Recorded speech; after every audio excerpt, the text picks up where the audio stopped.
It's been pretty clear over the past several months and year that teacher recruitment has been an increasing challenge for many schools across the state and across the country. The Every Student Succeeds Act provided a detailed plan that states should submit to the federal government, talking about their ways to make sure that students have equal access to education and opportunities. But we also have to make sure that schools have flexibility when it comes to recruiting teachers and making sure they can develop their own retention programs that actually fit the needs of that rural school, that urban school, making sure that the state can find the flexibility that it needs in order to pursue recruitment, retention efforts the way that best fits that particular state or that particular school district in the area of that state. But I mean, some of our challenges can be unique to the schools. If you look at perhaps a rural school on the eastern plains of Colorado, they may be very isolated. They may be a very isolated community. They may have very low populations, but yet there's no recreational amenities that you might have in a very isolated, very rural area of western Colorado. And so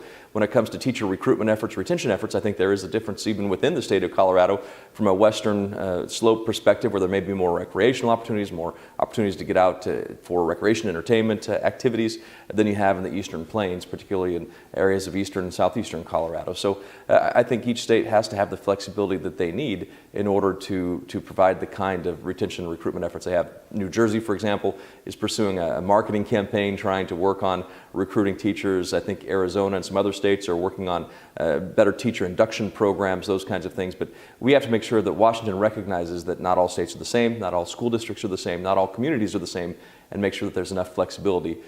working in partnership together to fill the gap.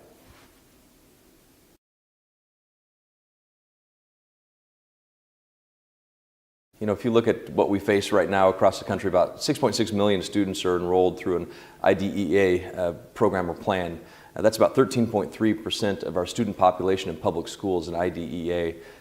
provisions.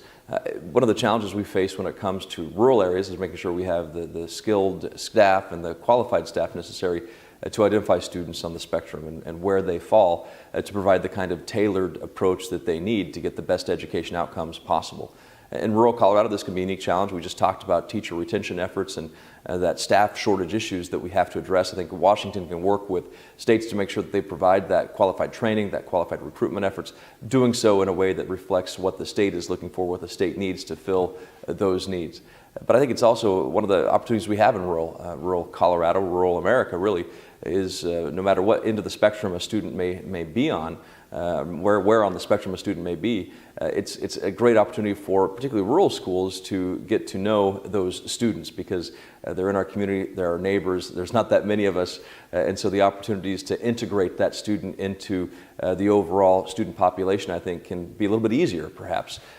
facing very difficult circumstances, and that can be a unique opportunity for that student as well to be a better, more integrated part of the student body.